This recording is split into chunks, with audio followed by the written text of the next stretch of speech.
welcome back to my booktube channel. Today's video I am going to be doing a wrap up of all the books I read in January.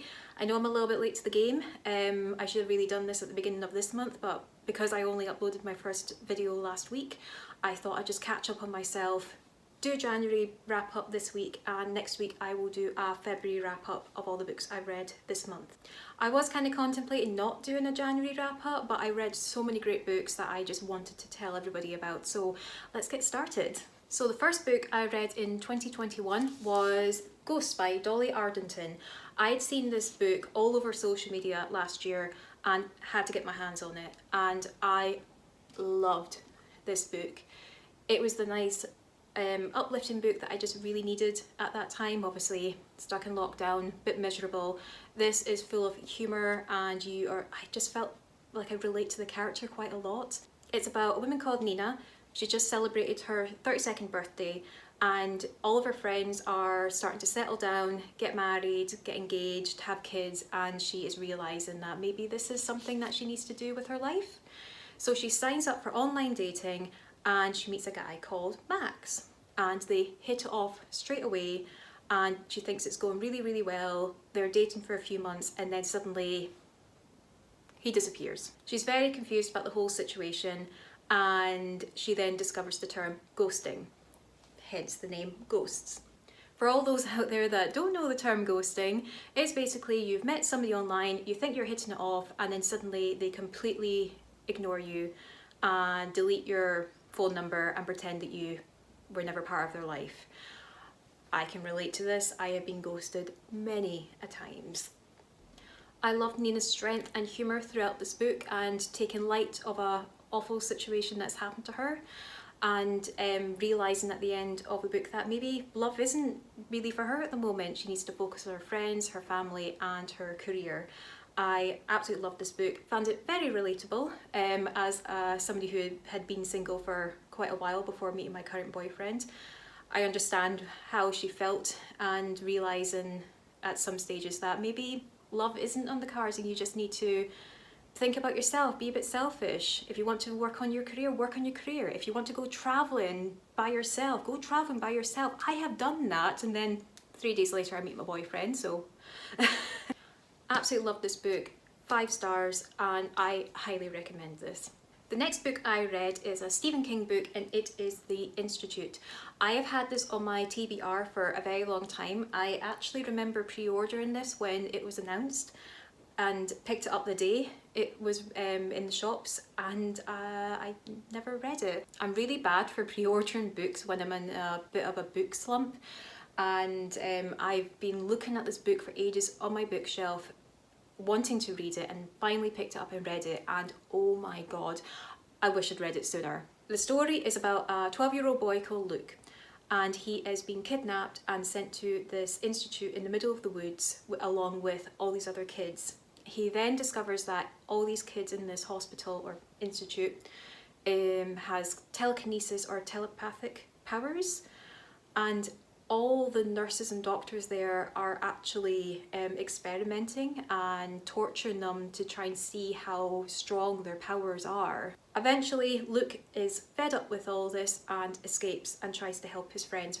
to also escape from the institute. And he also discovers the dark secrets that these doctors are basically trying to train them to become almost like assassins. It gets real interesting. I love Stephen King books and I love this one. I loved the fact that it was a thriller with a little bit of fantasy in it, and I would say this is probably the best book that I've read by him. I'd probably say if you are interested in reading Stephen King but you're not quite sure about his horror books, I recommend reading this. It's not scary, it's really intense, and it really draws you into the story, and a real page turner because you want to know what is going on in this institute and what Luke has discovered, and it's absolutely fantastic. Again, highly recommend this book, and I rated this 5 stars. The next book is The Switch by Beth O'Leary. I actually bought this as a bit of an impulse buy. I read her book Flatshare last year, absolutely loved it, and I saw this in Asda and just had to grab it because I loved Flatshare and I wanted to see what this was about, and I just loved the idea of the story. So the story starts with Lena. She is a bit of a workaholic and she flumps a really big business proposal, and her work basically asks her to take 2 months off on sabbatical to have time to recover because she's actually never taken a holiday from work. Why would you do that? Why? I love a holiday. But because she's a workaholic, she doesn't know how to relax and she struggles with the concept of taking 2 months off work. During this time, she decides that she wants to go and visit her grandmother, Eileen.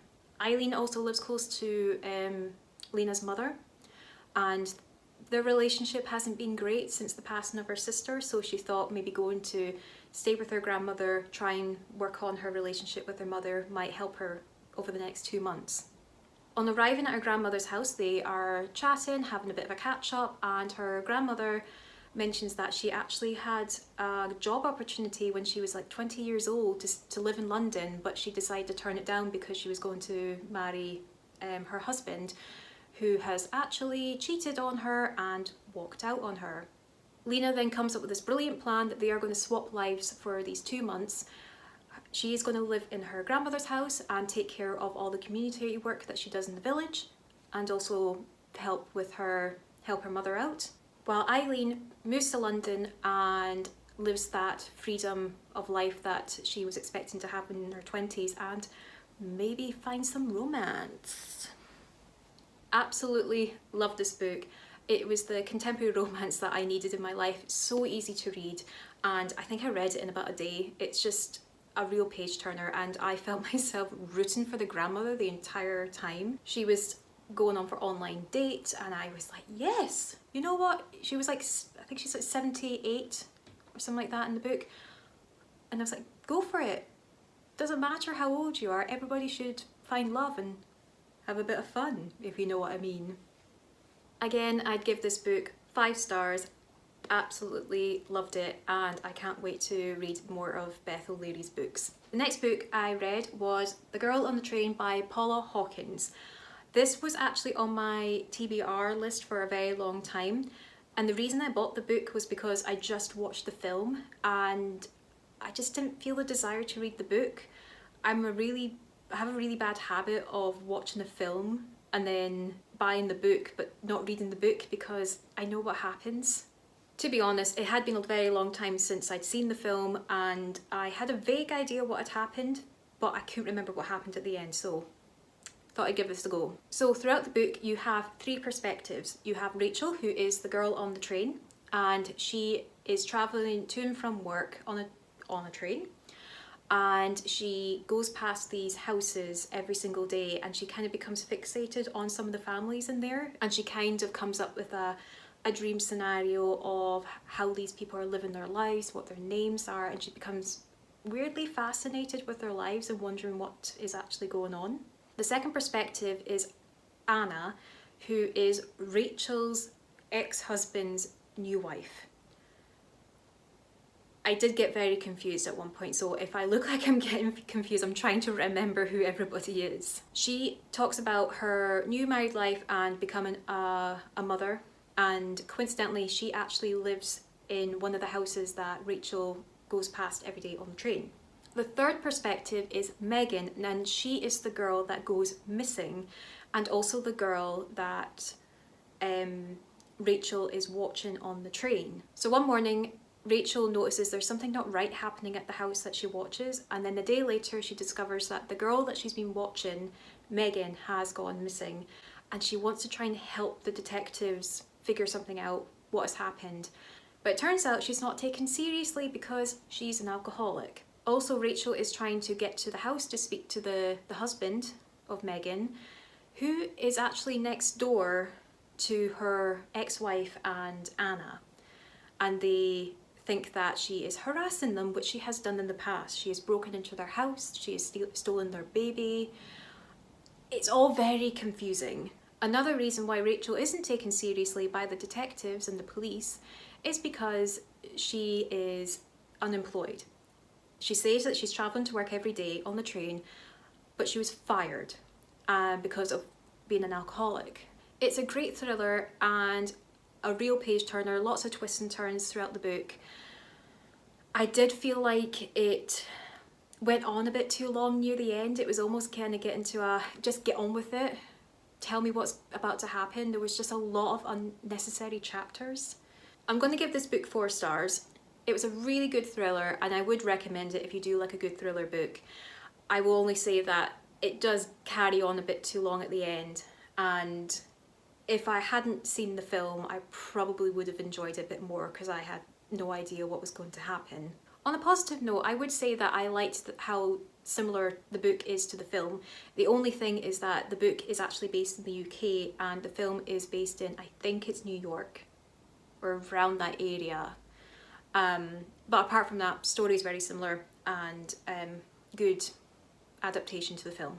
Now, the next book I read, I'm already predicting this is the best book I am going to read this year, and that is The Midnight Library by Matt Haig. I loved this book so much. I actually bought it on a bit of a whim. I just saw it on Amazon, just bought it, and as soon as I bought it I started seeing so many people raving about it and I read it in a day. I loved it so much. Before I go any further with this book, I just want to put a trigger warning that there is a topic of suicide in this book. So if this does trigger you, please skip to the next book. So The Midnight Library is about a woman called Nora, and she's not happy with her life. She feels like she's letting a lot of people down. She's not living the life that she thought she would live, and eventually she decides that the best way of sorting this out is committing suicide. She is suddenly taken to the Midnight Library, and now this is a place between life and death where she discovers all these books that have these hidden potentials of what her life would have been like if she had taken a different route in her life. She used to be in a band, so she relives the life when she didn't quit the band and they were a huge sensation. They sold all these albums. She relives a life where she has married her ex and they are landlords in a pub. She relives a life where she hadn't given up her swimming and ends up being an Olympic athlete. All this stuff is happening, but these lives don't turn out the way she thought they would be. They end up almost becoming worse than what she lived, what she's actually living right now.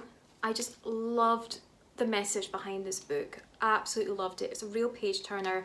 I just couldn't put it down. I read it in less than a day. I loved it. And it just makes you appreciate the life that you've got right now. Just live it and live the best life that you can live. Forget all these regrets. Forget about all these potential job or life opportunities that you had all these years ago. Just forget it. Live the life that you've got right now. Not crying. I'm not crying. 5 stars, 6 stars, 7 stars, 100 stars.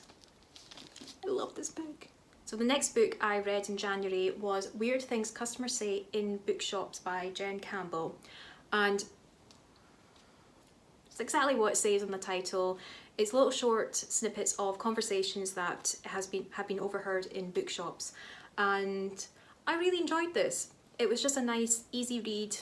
Read it in about an hour, and I laughed. I just kind of was like, the only thing I would say is that I'm into books, but I'm not into books as other people are. So there were some terminology in this book where references to authors or books, and I'm not familiar with it, so there were times where I wasn't really finding it funny. I don't know if anybody else had that same problem. Doesn't mean I hate the book. I really enjoyed it, and obviously there were a few things that I just was like, really, are people that stupid? I'd give this book 4 stars. I really liked it. There were a couple little points where I was just a bit confused, but apart from that, I really enjoyed it. The next book I read, which is actually a graphic novel, and that is Princess Ever After by Katie O'Neill. I really liked this book. It was just so cute. It's about two princesses. You've got Princess Sadie, who is trapped in a tower and looking for her knight in shining armour, and she is greeted by Princess Amira, who isn't your typical princess. She doesn't want to marry a prince and settle down. She wants to go out and look for adventure. So after Amira rescues Sadie, they go and explore the world, and along the way they develop a friendship and possibly a romance. The illustration in this is just lovely. It's just very cute, just the way it's been written, and I'd highly recommend this. I will say that this is a really good book if you're wanting to read to your kids to teach them about maybe same-sex marriages. I really enjoyed it, and I really hope that there might be a second book to this. Just forgot 5 stars. The next book I read is The Day of the Triffids by John Wyndham. I didn't like it. I know that sounds really bad. I've seen a lot of great reviews for this, and I just watched the 1960s version of the film, and I was so excited to read this book, and I didn't like it. So the story revolves around a guy called Bill. Now he's in hospital with bandages over his eyes due to getting poison in it by a Triffid. The night before he gets his bandages taken off, there is meteors fall from the sky, really bright ones that are happening all over the world, and almost everybody around the world is watching this. The following day, Bill wakes up in the hospital and nobody's there to take his bandages off. Out of frustration, he takes them off himself. He then discovers that everybody who had watched the meteors the night before had gone blind. This is obviously due to the brightness of the meteors, which have kind of burned their retinas. Coincidentally, at this point, the Triffids have basically come to life and are roaming the streets and killing everybody in sight. And obviously because people are blind, they can't see them coming. Bill meets a few people along the way and tries to seek safety away from the Triffids. I don't know if it was the way it was written. It is quite an old book and I wasn't satisfied with the ending. I feel like with the TV show and the film, they had to incorporate some sort of ending and a conclusion, whereas this is still nothing. There's no conclusion, it just ends. Ugh, I really struggled with this. It's a tiny book and I think it took me a good week to finish because I just wasn't getting into it. I give this 3 stars. I have seen a lot of people raving about it online and giving it 4 and 5 stars. I didn't like it. I might give it another go in the future, but it's just not my kind of book. Sorry. The final book I read in January is another Katie O'Neill graphic novel, and it is The Tea Dragon Society. This has got to be the cutest book I have ever read. Just the story is so sweet, the illustrations are just beautiful. Oh, I love it so much. The story starts with Greta, who is buying some food in a local market, and she comes across a lost dragon and finds the owner, and then discovers about this Tea Dragon Care Society, and she wants to learn this dying art. There used to be a massive group of people that would take care of dragons, and they would grow little leaves on their heads and you would pick them and make them into tea. See, it's cute, it's really cute. Greta meets Minette, who is another person that has just discovered this dying society, and they want to build it back up again as nobody really knows about it anymore. It's so cute. They have all these dragons and they're named after different types of tea, and they have these little parties where they collect all the wee leaves from the dragon's head and mix it up into their own little brews of tea. I told you, it's cute, isn't it? I love this one, and I know that there's a second one, and I'm hoping to buy that very soon. Again, I'd give this 5 stars. I just loved it. I liked that the illustrations were different to the Princess Ever After. I just like the variety of style, and they're both fantastic stories. So that is it. That was all the books I read in January. What was your favourite book that you read in January? Feel free to leave a comment below. Next week I will be posting my February wrap up. I have read just as many great books as I read last month and I cannot wait to share them with all of you. If you have any book recommendations that you think I should read, again, feel free to leave a comment below and I will see you all next week. Bye!